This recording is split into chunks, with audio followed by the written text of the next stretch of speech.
Bonjour, bienvenue. Cet homme a vendu 600 000 exemplaires de son précédent roman Au revoir là-haut.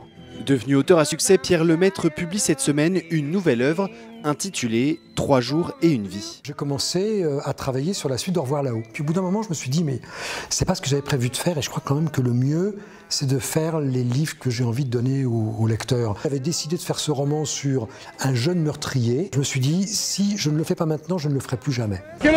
4 novembre 2013, c'est la cohue. Bienvenue chez l'époux. Le romancier décroche le prestigieux prix Goncourt, un prix qu'il n'attendait pas. Venant du roman policier, je n'étais peut-être pas un candidat très naturel pour ce prix. Les auteurs de romans policiers sont aussi de vrais écrivains. Avec 3 jours et une vie, retour au roman noir. L'histoire d'Antoine, jeune garçon de 12 ans, dont la vie bascule le jour où il va commettre l'irréparable, le meurtre d'un de ses camarades.